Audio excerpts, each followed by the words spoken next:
Welcome to Sober Sunrise, a podcast bringing you AA speaker meetings with stories of experience, strength, and hope from around the world. We bring you several new speakers weekly, so be sure to subscribe. We hope to always remain an ad-free podcast, so if you'd like to help us remain self-supporting, please visit our website at sober-sunrise.com. Whether you join us in the morning or at night, there's nothing better than a sober sunrise. We hope that you enjoy today's speaker. The view up here is fantastic. Alcoholics Anonymous is alive and well in Winnipeg. Thanks for having me. Thanks for inviting me here. I love the spirit of Canadians. I was walking down the hallway the other day mentioning the temperature to somebody, and the gentleman said, well, at least there's no mosquitoes out today. So it's a nice positive attitude. You have smart water in Canada? I haven't seen any. I haven't been to a grocery store, but I brought this bottle with me from California. It's called Smart Water. I always bring one with me because I'm hoping it helps my talk a little bit. The first time I ran across this, I couldn't get the lid open. It had some kind of really difficult lid. It's like, I guess you have to drink it first to get smart. I'm not sure, but I had one of my sponsees open it for me. Anybody have sponsees? Just show of hands. People have sponsees? Excellent. How about people that have sponsees that are here with them? Excellent, excellent. I try not to never leave home without a sponsee, but I didn't bring one on this trip. But I always try to bring one with me. They're just awesome. Love sponsees. They're fabulous. A couple months ago, I was traveling to a conference, and I missed one of my connections. And I was concerned that I wasn't going to be able to get to my destination in time. And I texted my host to ask him for some counsel on what I should do. I don't know what to do because I was not going to get there when I was supposed to get there.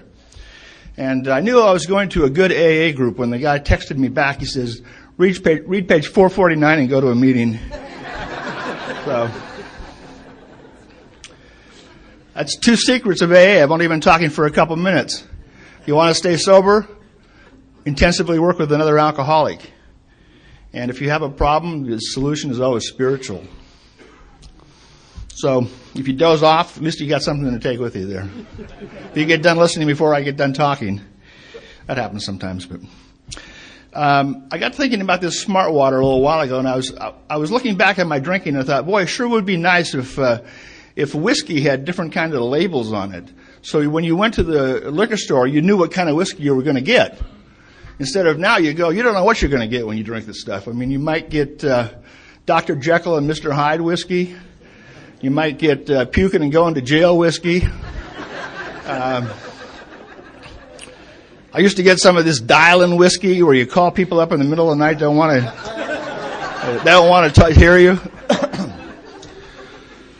Sometimes I get this stuff called traveling whiskey, where you wake up in some strange place with some strange people. And you ever done that where you wake up and you kind of want to chew your arm off because you want to get away from where you are?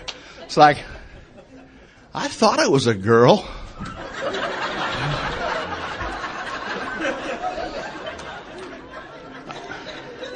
I'm jumping ahead a little bit. That's fifth step stuff. But I did not have sex with that girl. I think.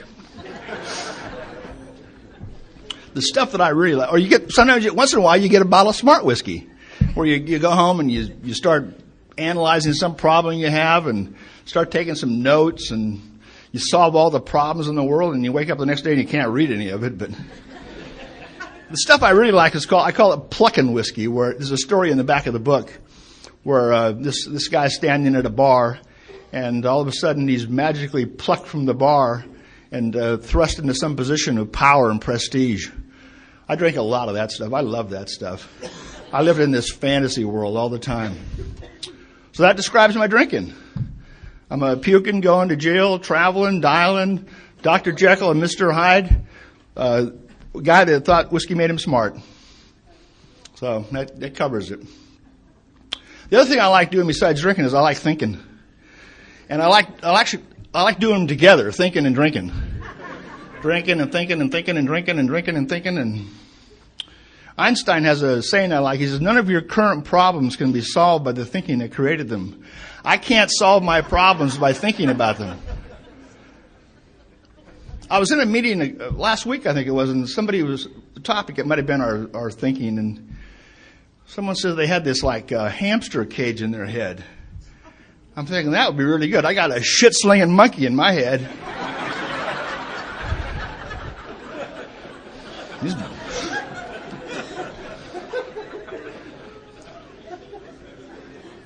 I may not walk my talk, but I'm glad I don't walk my think.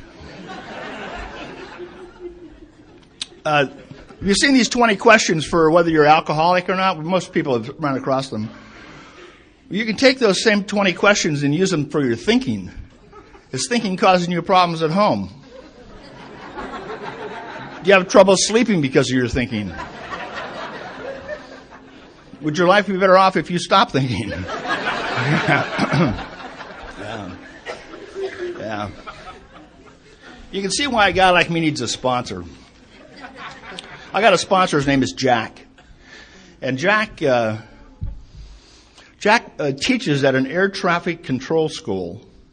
And until recently, I worked at a place called the Department of Corrections. I worked in a prison as a teacher. So control and corrections. Jack and I have issues. But there's a saying also in AA is to be nice to the newcomer. He may be your sponsor someday. And I was nice to Jack when he got sober, and he's my sponsor now. He's my second sponsor. My first sponsor, I didn't know this was going to cause a controversy, but I had a woman sponsor the first time. And she was my sponsor for 18 years. And she was a heavy smoker, and she died of lung cancer. And one of the last things she said to me before she died is, sobriety is no fun when you can't breathe. And so after Donna died, I got Jack as a sponsor. So a lot of people in AA, they brag about how much time their sponsor has. My sponsor, he sponsored Moses. But what I like to brag about Jack is what a great program he works. He's a fabulous example of Alcoholics Anonymous.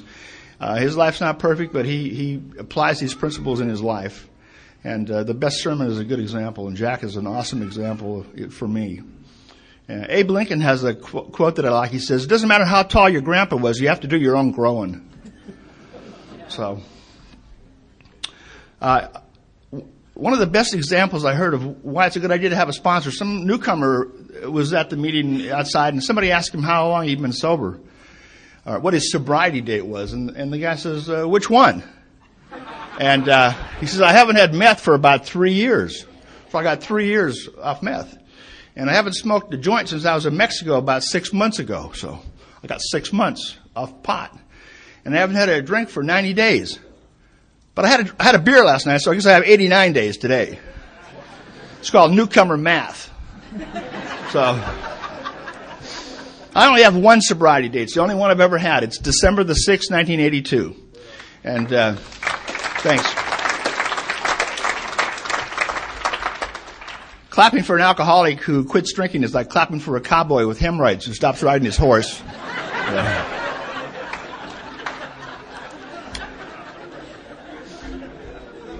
And my sobriety date is the last time I smoked marijuana. We got any marijuana smokers here? We got any ex-marijuana smokers. Okay. If you're new here, we don't smoke marijuana in Alcoholics Anonymous. We don't do that. And the people that do that aren't sober.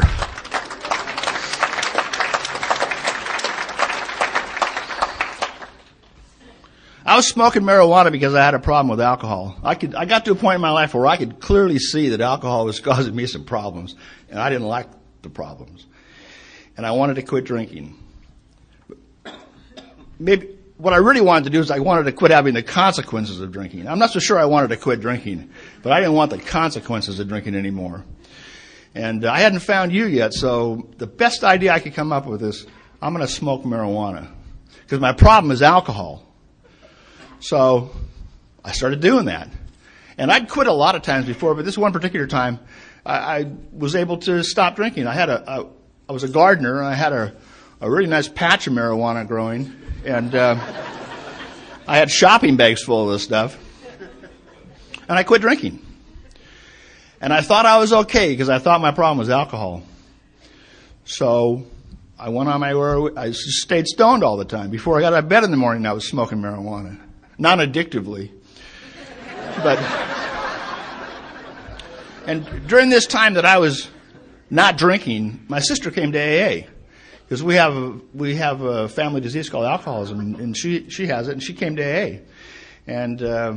And I was not drinking. And I kept bragging to her that I was not drinking. I'd take a bunch of Visine in my eyes and I'd go see her and tell her how good I was doing. And she just kept saying, why don't you come to AA? Why don't you come check it out? And this is what she told me about AA. She says, you like the people, and the people will like you. Wow, she nailed it for me. She didn't talk to me about God or steps or principles or sponsorship or any of that kind of stuff. She told me about you. She told me that I would like you, and more importantly, that you would like me. I had no idea how lonely I was when I got here. I was so empty. And it took a long time for me to realize that until I started to get filled up by being with you. So I arrived at AA quite a while after my last drink, over a year after my last drink. And I came to the meetings. I introduced myself as an existentialist. We got any of those? Yeah. I wasn't alcoholic. I wasn't even drinking. And I kept coming to the meetings. It didn't occur to me to ask myself, why is someone who's not an alcoholic coming to the meetings? But I kept coming to the meetings.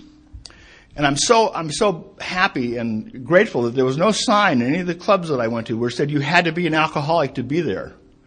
I had a desire not to drink. I did have that. And I knew marijuana counted, so I was clean and sober. But I didn't want to be alcoholic. Oh, that's like, I couldn't even say the word. 2 words I couldn't say, alcoholic or God. Those words would not come through my throat. But there was something going on at the meetings that I had no defense against. And it was the love that I felt. It was like a magnet. I kept wanting to be with you because I felt love. Maybe for the first time in my life I felt love. So I kept coming back and kept coming back. And I was listening. I wasn't agreeing with a lot of things, but I was listening. And what happened for me is I ended up catching alcoholism from you. It's like, this is a contagious disease. If there's anybody here not alcoholic today, don't sit next to me because I'll try to give you a case of it because that's where I caught it. I remember when I finally raised my hand and said I was alcoholic, they said, well, it's finally unanimous. Everybody else already knew about it. But you know, I've heard someone say that you can't change something you can't name. I knew there was something wrong with me. I was broken somehow. There was something not right in the way I was living my life. I used to like to get a bottle of scotch, a carton of Marlboro, and a self-help book. And I was trying to figure out what was wrong with me. Well, I come to AA, and there's a name for what's wrong with me. It's called alcoholism. I have alcoholism. I didn't want it. I didn't ask for it, but I have it. And this is like what Dave read. That's the prescription for the treatment of alcoholism. That's what I have. So I need to be with you so I can treat my alcoholism. I'm so glad that I was able to listen when I got here. I met a guy in our area who came in and out of AA, just could not hear what was going on. And one time he's out drinking and he comes out of a blackout. He's in the back of this bar in the alley. And he wakes up and there's a wino pissing in his ear. And he could hear just fine after that. So it takes what it takes. So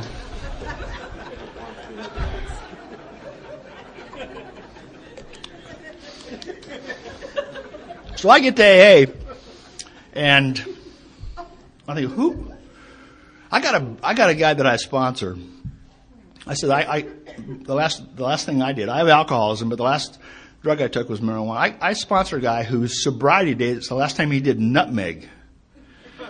Now, when you do something like that, you get a name in AA. His name is Nutmeg Steve.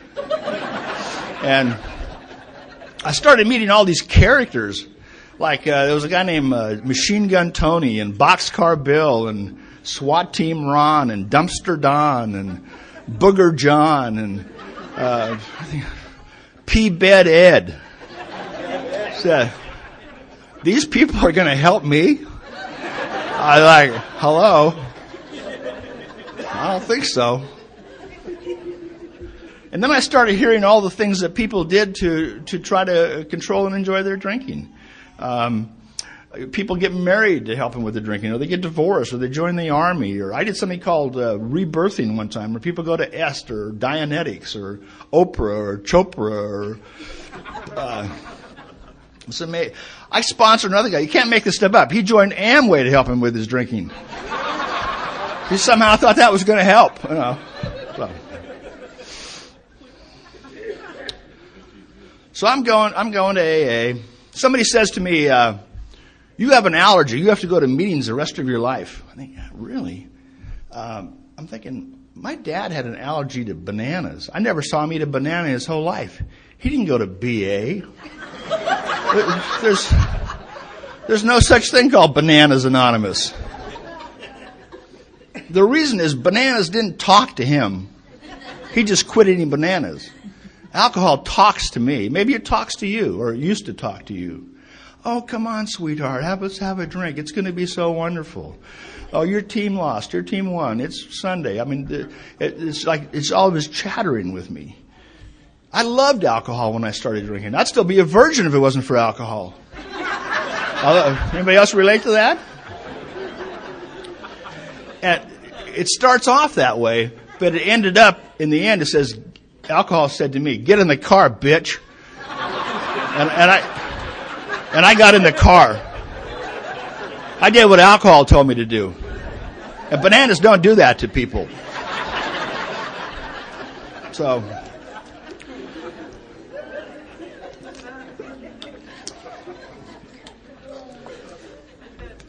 I'm going to meetings, and this old-timer comes up to me. You know how old-timers are. Hey, kid. And kind of pokes you in the chest. I was a 39-year-old bachelor. I wasn't a kid. And he pokes me in the chest and says, you got a God in your life, kid? I said, nah, I don't really believe in God. You reading a book? I don't really like that book. I don't even know Mr. Brown. You working the steps? I don't want your 12 commandments, thank you very much. You got a sponsor? Nah, I got it. I'll take care of it from here. You meditating? Nah, my head's too busy for that. Then he asked me the kicker. He says, well, how you doing? Well, I wasn't doing too good. I'd had a period of not drinking and not doing drugs, but I hadn't worked the program yet. There's only a window of opportunity that I can see. If you don't do something, not drinking is not going to be fun anymore. And you're going to either drink or do something else that's blow your brains out or something like that. And I got to thinking to myself, I wonder if I can do this. I wonder if I'm capable of doing this program.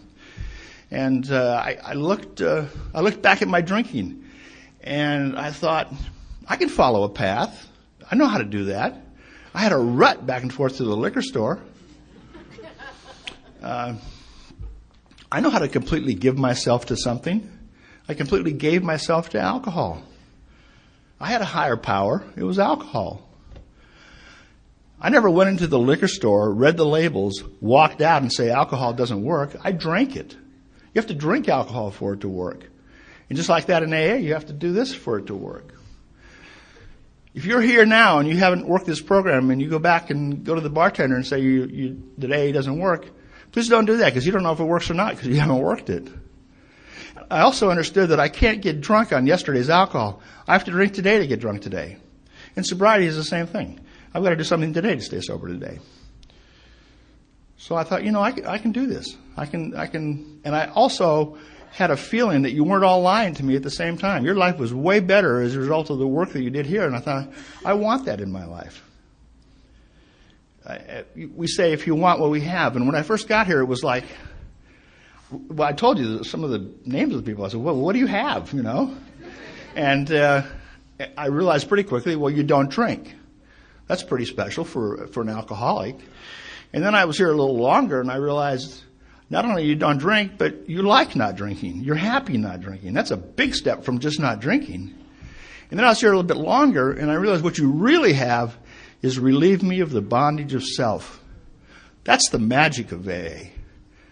And I wanted that because I was all wrapped up in my stuff. So I'm here about, I don't remember the timeline, maybe 6 months or so. And my sister suggested I go see this man named Howard, who was a counselor in Sacramento where I was living. I go to see Howard. He's a member of AA, and he's a family practitioner. And for an hour, I told Howard the truth. I'd never done that before in my life to anybody. I'd been to psychiatrists. I'd been to shrinks on occasion. I'd lied to them, paid them the money, left. Nothing changed. Somebody told me once that alcoholics really should go to veterinarians. They're used to guessing what's wrong with their patients.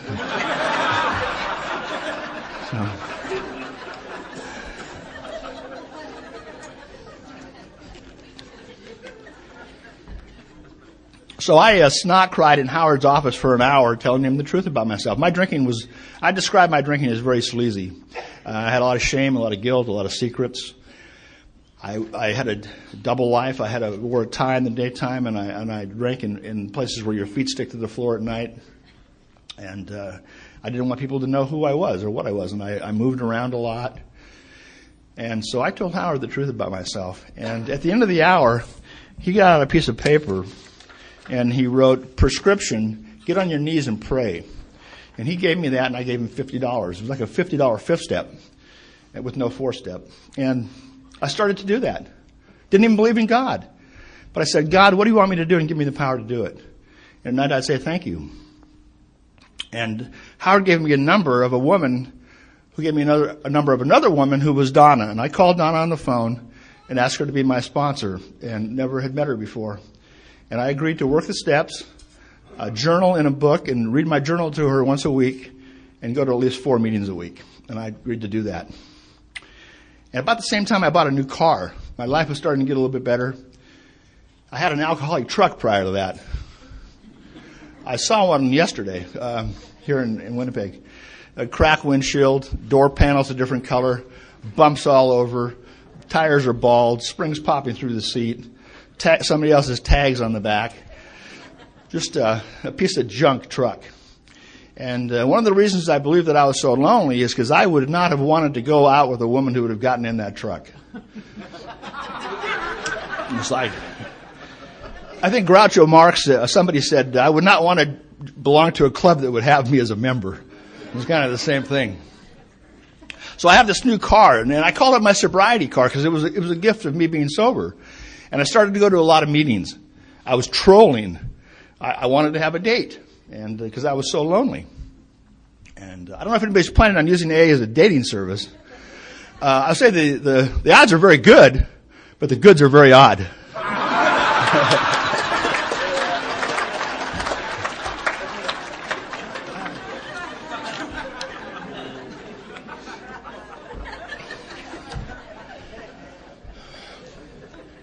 So I started meeting with my sponsor, and there's little numbers on the steps for people that went to college, I guess.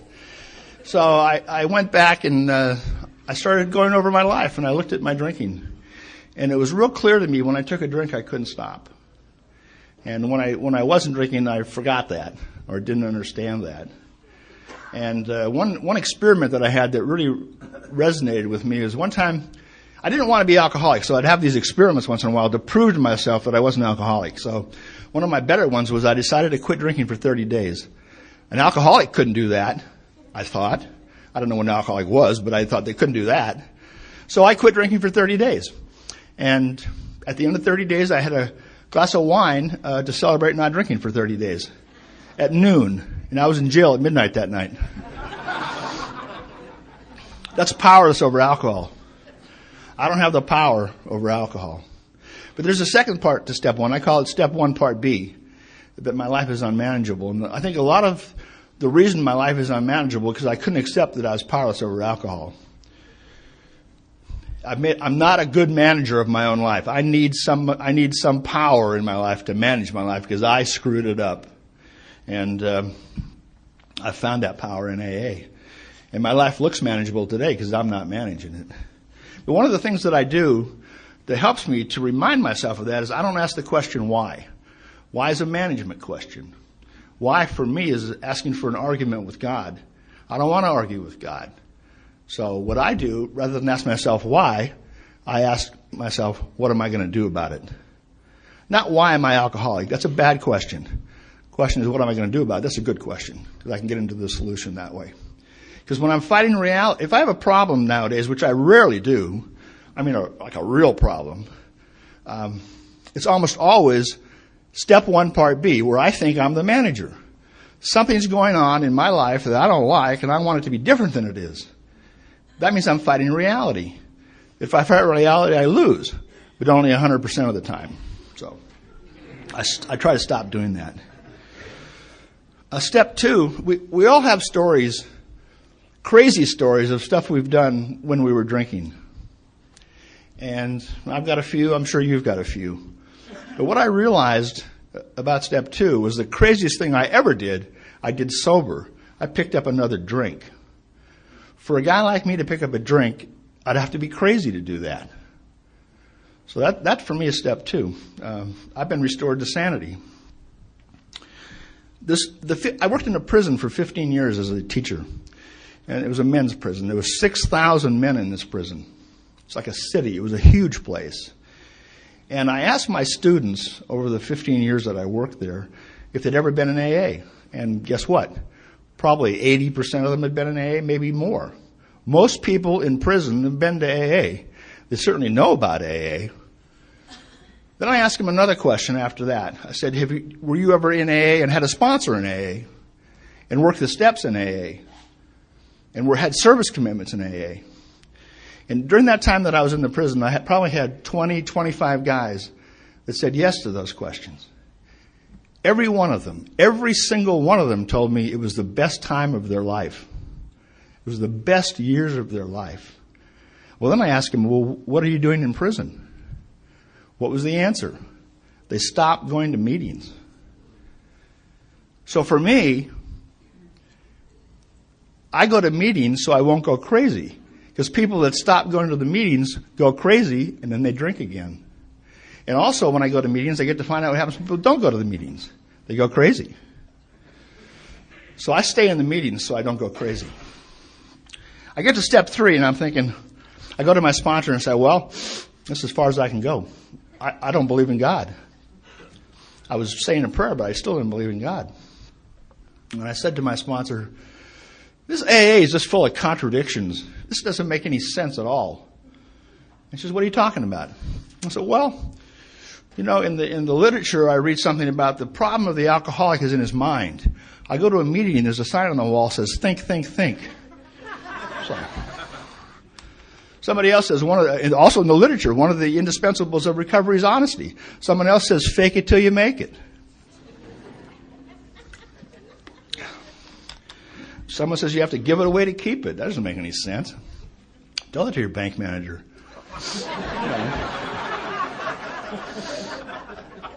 I got some friends in the military who say, you got to surrender to win. What?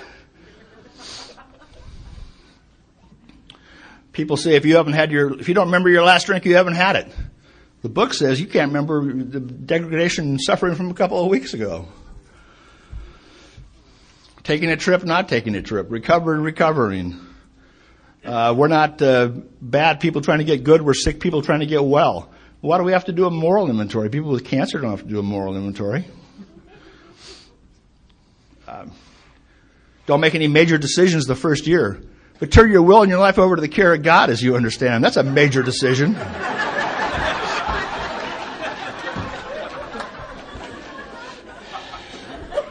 Don't get in a relationship the first year, but get a sponsor and tell them all your shit.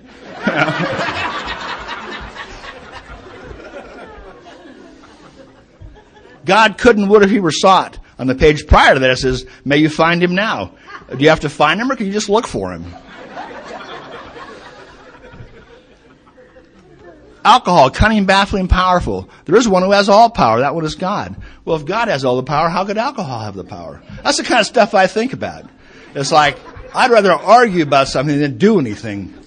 And there's a line in the literature about resigning from the debating society. I had to do that. I had to resign from the debating society. My favorite one is half measures avail us nothing. You'll be amazed before you're halfway through.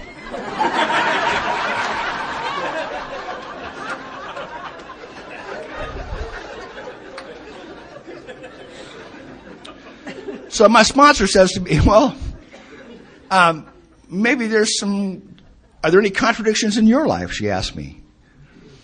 And I get to thinking about that. And I just graduated from UCLA, and I was on a trip to Europe, and I'd saved a little bit of money, sold my motorcycle, went to Europe, and ran out of money pretty quickly. And a friend had wired me $200.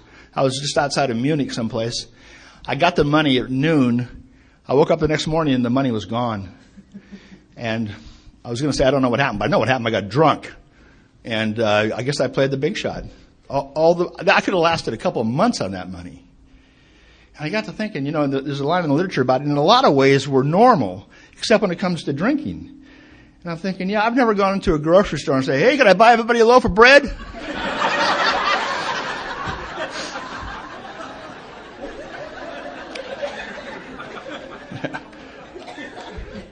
So what I decided to do, and this is key for me. This is critical for me. I decided to let AA change me rather than me try to change AA. I had always wanted to change outside circumstances.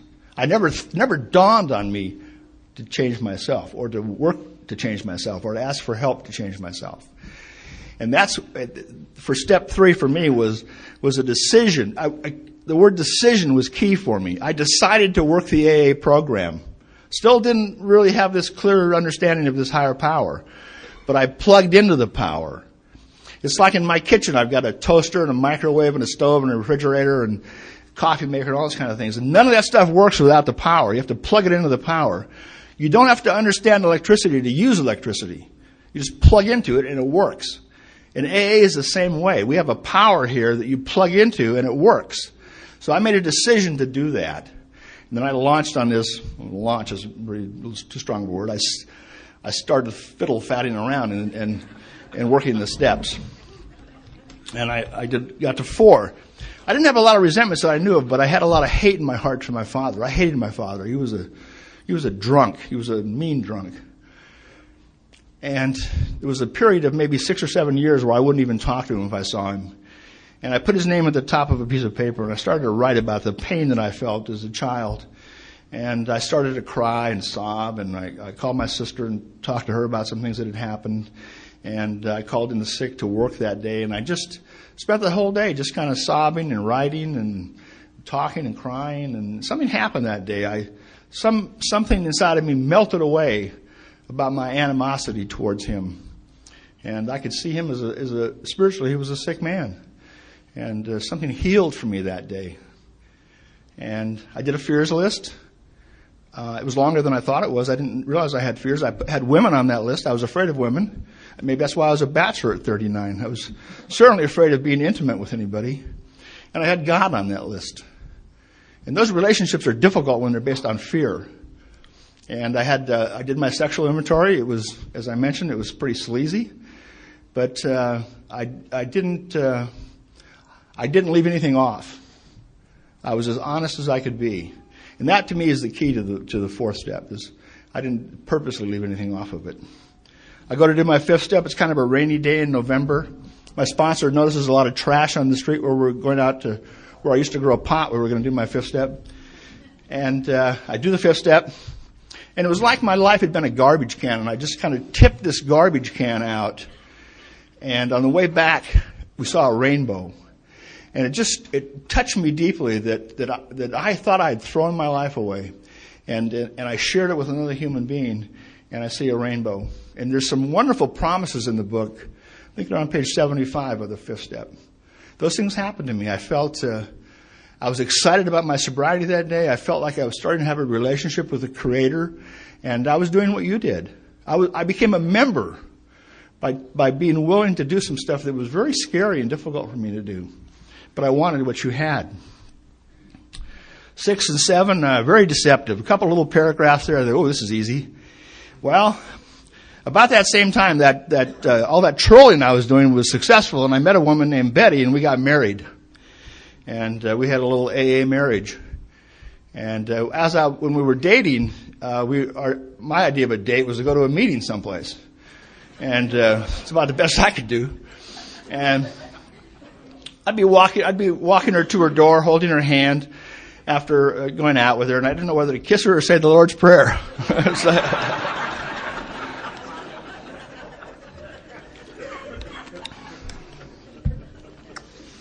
Betty had a couple of children. Angela, 7, Sean, 13. I married Betty, and I got to be a husband and a father on the same day, stepfather. And she had a sister with a couple of kids, and I got to be an uncle. I didn't know how to do any of those things. And I was working this program, and I'm taking inventories, and I'm getting in relationships with people, and I find out what I believe is my main character defect. And I call it fault finding. I'm a fault finder. You're going to do things that I don't think are right. I'm going to point them out to you, and I'm going to push you out of my life. I've done that my whole life. My best thinking, just prior to getting sober, was in this place where I was growing pot. I wanted to put a big barbed wire fence around it to keep the teenagers away from my pot. And just have some brewer's yeast and some vitamin C and a bunch of cheap wine and all these bags of marijuana and just give myself to my addiction. And I realized that in America, the worst punishment we have is called solitary confinement. I did that to myself in my disease. That's where I put myself. Because I'd pushed everybody away. So now I'm married and I'm a stepdad, and I don't want to be that person anymore. I want to learn how to do this. But I find fault in everything. I have this, I don't know if it's a gift or a curse, but I think I know how to do everything. I know the internationally accepted standard and way to do everything. And I'm going to tell you, nobody can do it right. I'm not much fun to be around because I find fault with everything. So I'm learning to be in relationships. So one of the things that I decided to do in the interest of harmony is I decided to do the dishes myself because nobody was doing the dishes right. So, and I like to garden, so my hands are dirty. So it was a good thing for me to do, to get my hands clean and have some peace in the family. But I wanted to just do the dishes. I didn't want to do them with anger or resentment. Sometimes I just have to stand at the sink for several minutes sometimes just to get calm enough to just do the dishes. Just doing the dishes is actually very spiritual. There's a lot of things to be grateful for when you're doing the dishes. I read someplace a little while ago, there's over 60 ways to do the dishes. I thought there was only one, and it was my way. And I started learning from you the way you treated me when I came to you. And I started treating my family that way. I started treating them like newcomers. I started treating my children like newcomers. I stopped criticizing them. I made an effort to stop criticizing them and finding fault with everything they're doing. If their room was messy, I closed the door. My daughter had this Dalmatian, which was like a dog from hell. And it was like, sometimes I'd come home, and as the closer I got to home, the madder I would get. And I'd be so mad by the time I got in my driveway, I'd have to turn around and go to my sponsor's house. I couldn't even walk in the house. I was so mad. And just to step over it. And I started writing notes to Angela about how wonderful a wonderful daughter she was and how happy that I got to be her dad. And just what a neat kid she was. And I just started loving her. Many, many years later, she came to me and asked me to walk her down the aisle. You gave me that. I don't know how to do that. I'm a fault finder. I push people away from me. Her biological father came up to me at the wedding and thanked me for raising his daughter. I got to write the checks for that wedding, too. I was happy to do that. I was grateful to do that. I had a good job. You taught me how to have a good job. Show up to work every day. Give 8 hours of pay. 8 hours of work for 8 hours of pay. I was happy to do that. Sean didn't know it at the time, but he was 13, and he was just starting off in his disease. And we had a little AA house, and he'd sneak in and out of the window, and he was getting going with his disease. And around just before I had 5 years sober, he borrowed my sobriety car, which he had my wife's permission. And he got drunk and smashed it and almost killed his passenger. His passenger was in a coma for a week. And I was not very spiritual about that. He's like, how dare he ruin my sobriety car? And I was mad. And we had some Al-Anons that made a house call where we live. This woman from Al-Anon said, well, maybe it's Sean's sobriety car. Wow. That was his last drink. He got sober when he was 17. Just celebrated 25 years of sobriety. Yeah. He's a civil engineer, lives in North Carolina, and he was on his way. He called me on his sobriety birthday to thank him for his sobriety car, because it's his car, not mine. And he was going pheasant hunting in North Dakota. I mean, what a good life. You know, this disease is progressive, but recovery is progressive too.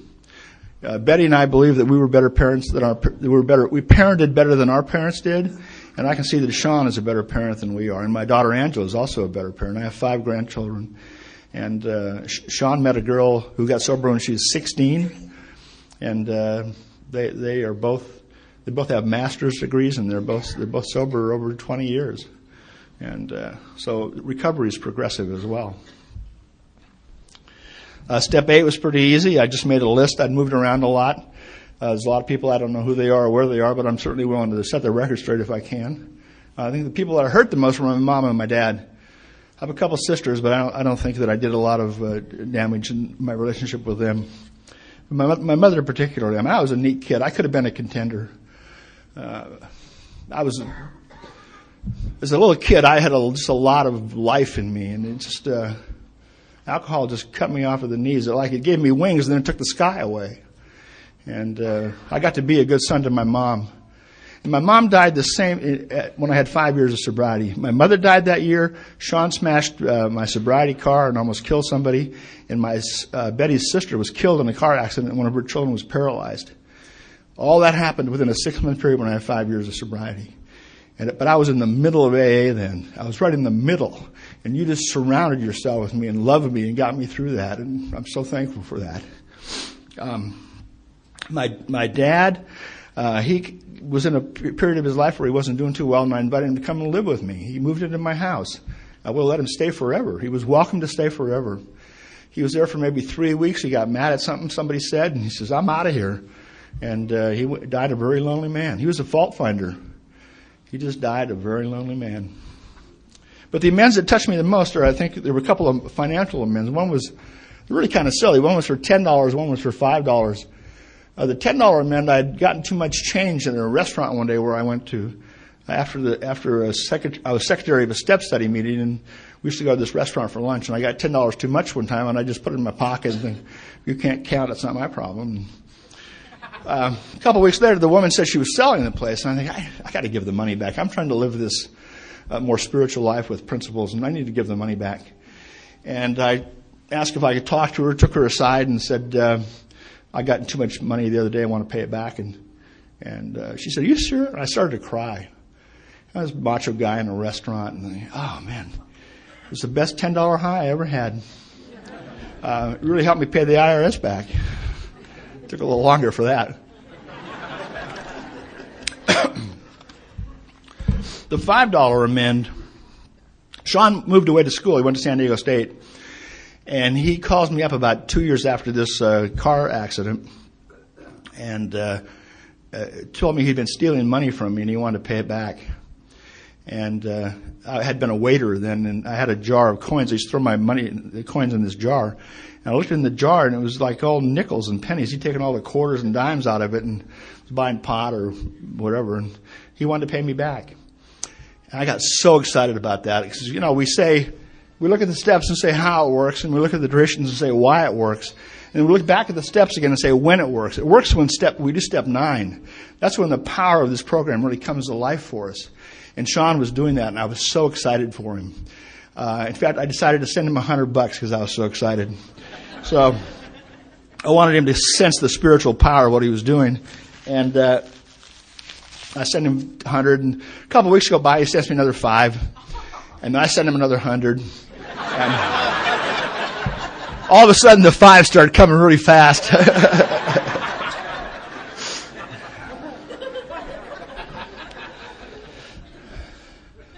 Step 10, I think, is a step that I like the most because it really allows me to know where the problem is. I always thought you were the problem. If you're the problem, there's no solution for me. You're not the problem. The Lutherans aren't the problem. The Republicans aren't the problem. The Arabians aren't the problem. I'm the problem. It's me and my attitudes. That's what the problem is. A couple lines in the literature I really like is when I'm disturbed, no matter what the cause, there's something wrong with me. And another one is in the stories is I need to concentrate not what's wrong with the world, what's wrong with me and my attitudes. And I have the tools now to be able to do that. I think the most misquoted line that I hear in meetings is what it was like, what happened, what it's like now. That's not what it says. This is what we were like, what happened, what we're like now. It's like you go out to the corner here, there's a traffic signal. It goes green, yellow, red, green, yellow, red. It does it all day long, all night long. When you're sleeping, green, yellow, red. I pull up to the light, and it's red, and I got a story about it. I don't want it to be red. So the light has nothing to do with it. This is what it is. It's the story I bring to the light. It's like we bring our own weather to the picnic. When we change our mind about it, it's like change your mind, change your life. That's a lot more than just a bumper sticker. I know a guy that when he pulls up to a red light, he thanks God for his sobriety. Every red light is a chance to thank God for their sobriety. I know another guy that he closes his eyes for a second and tries to get in touch with his higher power. He says, they'll always let you know when the light's green.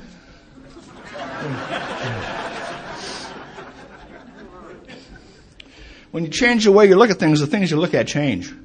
The whole world has changed because I've changed. It's an inside job. I'm looking at the world differently. And step 10 is the step that really allows me to do that. The literature says something about looking for fear, resentment, selfishness, and dishonesty.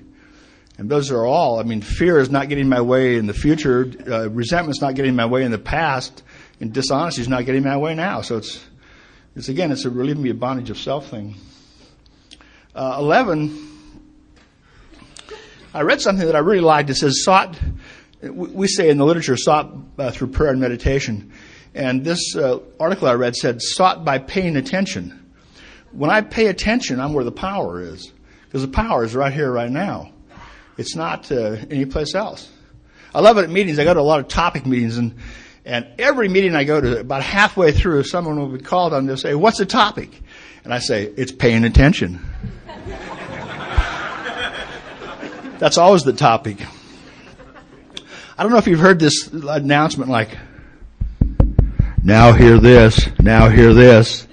I thought, that's not an announcement of something to come. That is the announcement. Now hear this. Now hear my heart, my head, and my feet are all in the same place. So now hear this. That's my new mantra. That's where the power is. That's the now. The wait doesn't power the boat, and the future doesn't even exist. It's now, and that's where God is. So if I can be now, if I can be present, I'm where the power is. And I, as a result of doing this work, I have this relationship with this power now that we call God. So, step 12, I make a real effort to carry the message. I cram the message for a while.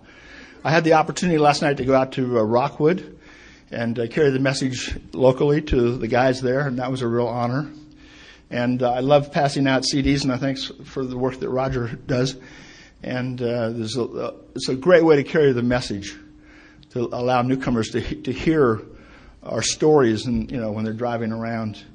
I think I'm a better driver on the freeway as a result of practicing these principles. I haven't missed my exit and chased somebody down for years, wanting to teach them how to drive.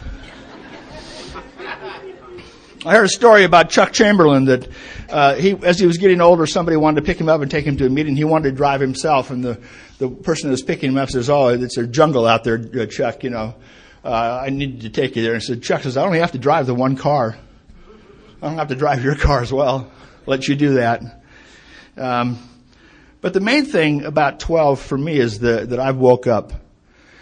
We have a saying that a lot of us use when we're getting loaded is we're stoned. I was a stone. I was like a walking dead person, a hollow dead person. I don't want to be that way anymore. I've woken up as a result of doing this work. And I believe my awakening exemplified by a story I heard. And I'll back up a little bit. When I mentioned step 10, I didn't talk about the other part about it, is when we're wrong, promptly admitted it. And I think my awakening, a lot of it has been how wrong I was about things. And this little story kind of exemplifies it. It's about a woman who goes to the airport, and she's sitting waiting for her plane, and she's got a bag of cookies she's eating right by her side. She's reading a novel and eating cookies. And there's a man sitting in the seat on the other side. And she looks over, and he takes one of her cookies and eats it. And she's kind of shy, so she doesn't say anything. And she keeps reading, and she eats a cookie, and then he eats another cookie. And she thinks, man, this guy's so rude. And gets down to one cookie. He takes it and breaks it in half and gives her half. And then her plane is called, and she jumps up, never saying anything to the guy, and gets on her plane, gets settled in, gets out her knapsack, gets out her novel, and there's her bag of cookies. She was eating his cookies.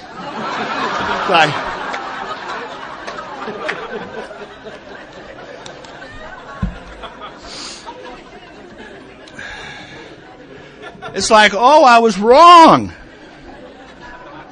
I was wrong about that book. That's a fabulous book. I don't think anybody understands alcoholism, both the disease and the recovery, as well as Bill Wilson did. It's an amazing book. I was wrong about God. I thought somehow I would lose myself. I ended up finding myself. Dependence upon this power allows me to be independent. I was wrong about those steps. I thought they were punishment somehow. They're the tools that I've used to change. I've changed. You've changed. We change as a result of doing this work. It's not by thinking about it. It's about taking action. I was wrong about gratitude. I thought, I got a pile here. I like this, but I don't like that. But I don't like it. I put alcoholism. I don't like pile. Well, really, that's the price I paid to be with you. It should be in the good pile. Alcoholism brought me to you. So I don't know which pile to put stuff in. So I have one pile. It's thank you, God. Whatever's in my life, it's thank you, God. I was wrong about forgiveness. I thought if I forgave you, somehow I was condoning your behavior. No, forgiveness is for me. It's what sets me free of the past.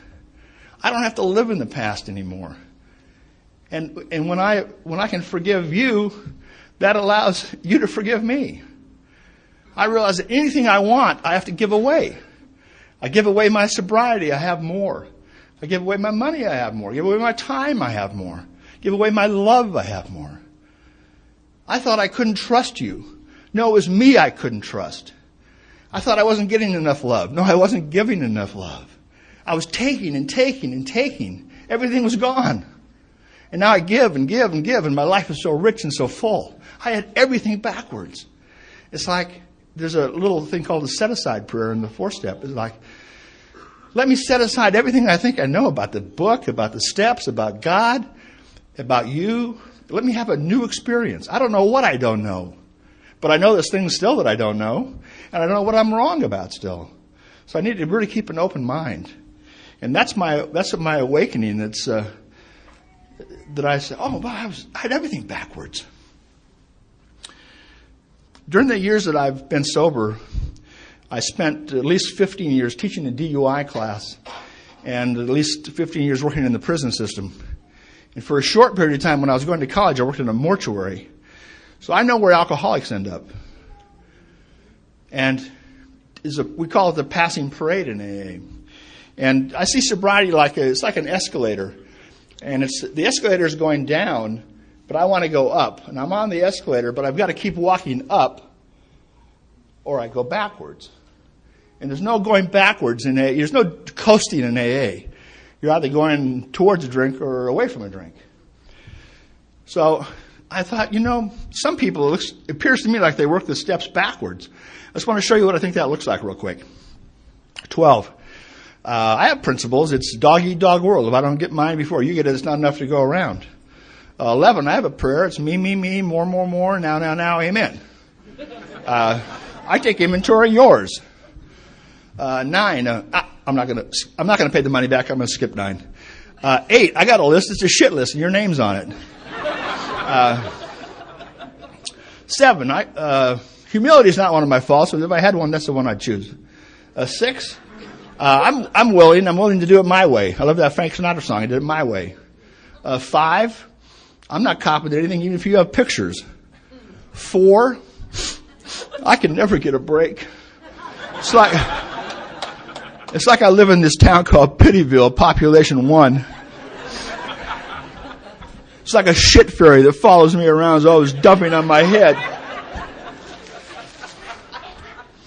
I'm so unlucky, if I fell in a barrel of tits, I'd come out sucking my thumb.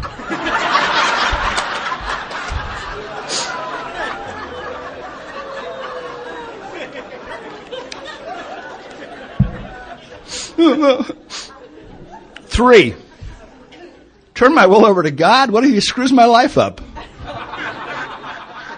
2, I have all these, I understand the inner workings of my mind so clearly now it would be impossible for me to have a drink.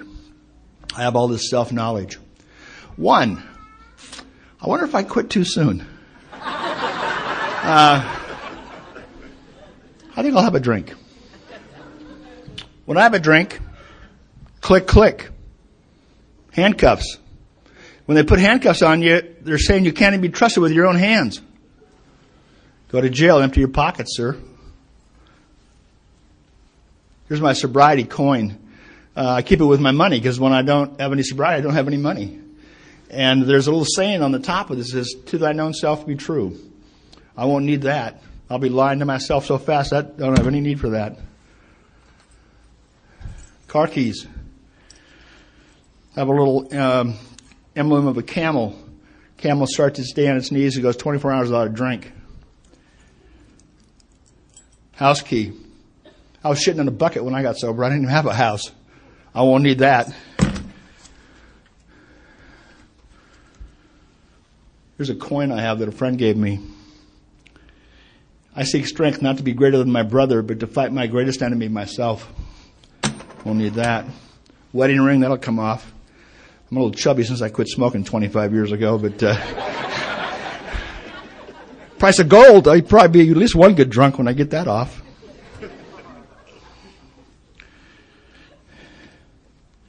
Picture of my granddaughter. I won't be able to see her. She's a pistol, too. Driver's license, that's gone. Credit cards, I didn't have any of those. I could put my teeth out here, too, but that's not a good idea.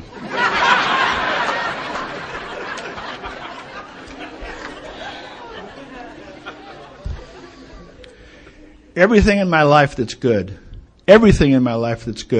is a direct result of me being an Alcoholics Anonymous. You think I'd give that up for one drink? There's no way in the world I would give that up. These steps are so powerful. 1, 2, 3, give up. 4, 5, 6, clean up. 7, 8, 9, make up. 10, 11, 12, wake up. 1, 2, 3 gets me right with God. 4, 5, 6 gets me right with me. 7, 8, 9 gets me right with you. 10 gets me right with me again. 11 gets me right with God. 12 gets me right with you. It's a set of principles, spiritual in their nature, when practiced as a way of life, allows me to be useful and happily whole. What a wonderful deal for a guy like me. You know, many times I've asked myself, and it's what David read, is like, what's the point? I've asked myself that when I'm drinking, and I've asked myself that in sobriety sometimes. What's the point? Well, we have an answer in the literature. The point is to be willing to grow along spiritual lines. Well, ask myself, what does that look like? Well, where to put your hands? You know, where do you? And I've been doing some reading about it, and I keep running across the same thing. Is the single best thing that we can do to grow spiritually is to be kind to each other. If you can't be kind to us, I hope you can be kind to yourself. Because if you can be kind to yourself, you can't help but be kind to us. That's how the world works. Thanks for letting me share. Thank you for listening to Sober Sunrise. If you enjoyed today's episode, please give it a thumbs up as it will help share the message. Until next time, have a great day.